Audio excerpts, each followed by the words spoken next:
Nyanja TV ni TV ya kupendwa, inakuletea habari za kitaifa, kimataifa, michezo na burudani, visa na mikasa, makala, elimu pamoja na kipindi cha mila na desturi za makabila yetu hapa Tanzania. Tazama Nyanja TV.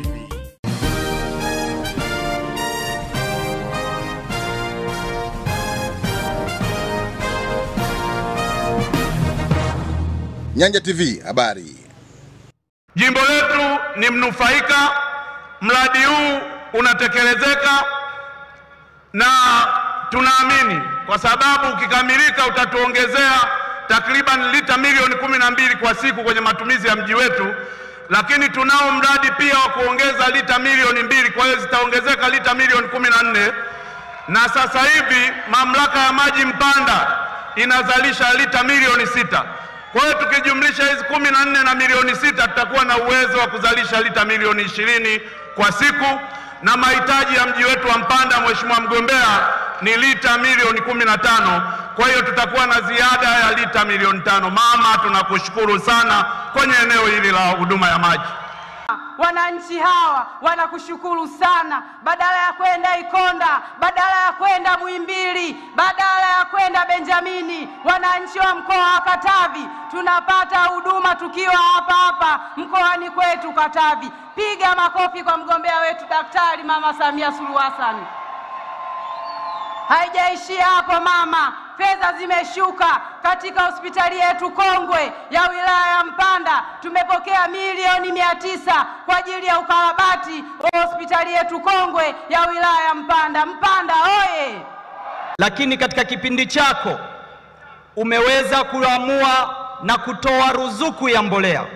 Matokeo yake wakulima wa Katavi sasa hivi wanatumia jumla ya tani 19,000, na serikali ulioiongoza wewe katika awamu yako ya kwanza inawapatia ruzuku yenye thamani ya shilingi bilioni 6 kwa ajili ya kuwapunguzia gharama za uzalishaji wa kulima. Lakini Mheshimiwa mgombea, hukuishia hapo. Umewapa ruzuku kwenye uzalishaji. Wakizalisha wanapeleka wapi? Mkoa wa Katavi ulikuja mwenyewe kufanya ziara hapa, ukazindua maghala kwa ajili ya uhifadhi wa chakula. Mkoa huu ulikuwa ni sehemu ya Sumbawanga. Ukizungumzia ukanda wa NFRA unazungumzia Rukwa na Katavi. Ukatoa maelekezo kwamba waongezewe eneo la uhifadhi, na sasa mkoa huu NFRA inahifadhi jumla ya tani 25,000 kutoka wastani wa tani 4,000. Ila niseme katika kuimarisha miundombinu ya usafiri na usafirishaji, tumekamilisha ujenzi wa bandari ya Karema katika mwambao wa Ziwa Tanganyika. Ujenzi huu ulitugharimu shilingi bilioni 47, karibu 48, kwa sababu ni bilioni 47 milioni 970. Utarahisisha usafirishaji wa abiria na mizigo kati ya Tanzania na nchi jirani za Jamhuri ya Kidemokrasia ya Kongo, Burundi na Zambia. Ujenzi wa bandari unaenda sambamba na ujenzi wa meli 4 za mizigo katika Ziwa Tanganyika, na kazi hii inaendelea vizuri pia. Kuelekea mwaka 2030 tunataka kuona biashara kubwa kati ya Tanzania na DRC inapita katika bandari hii ya Karema.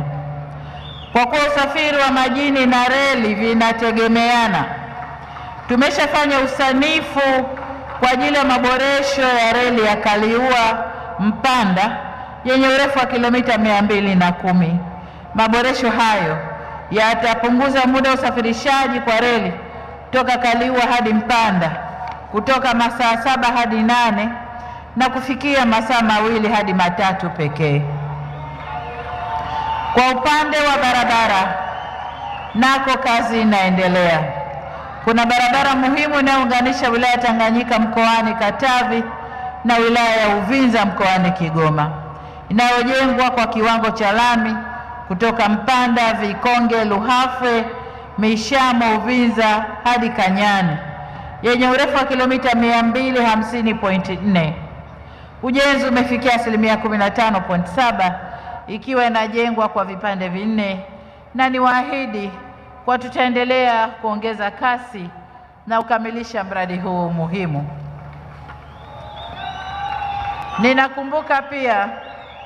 Ninakumbuka pia uhitaji wa barabara ya Mpanda Ugala Kaliua ambayo ni muhimu sana kwa uchumi wa mkoa wetu.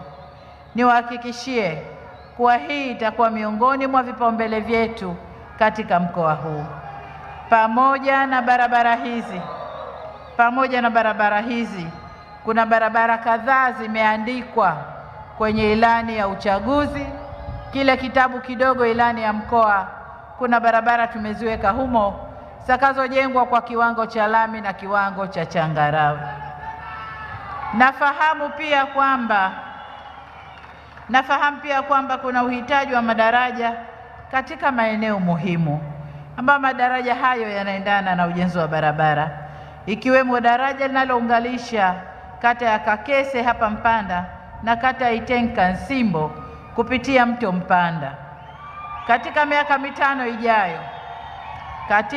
mitano ijayo tunaenda kujenga daraja la Kakese Itenka na daraja la Ugala pamoja na madaraja madogo ambayo yanajumuisha madaraja ya Mawe, Manga,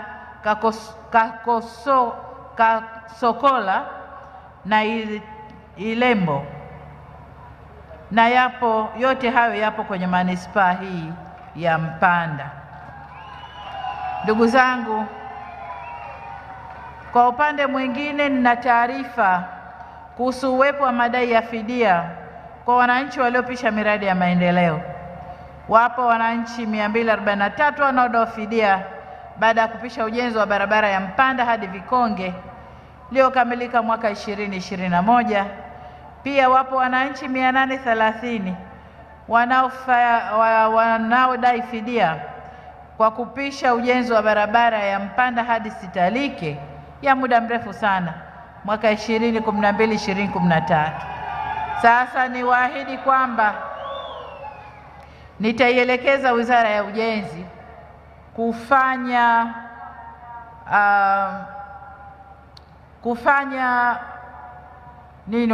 upekuzi wa madai haya, na yale atakayothibitika ni madai halali na wahakikishia kwamba tunakwenda kuyalipa.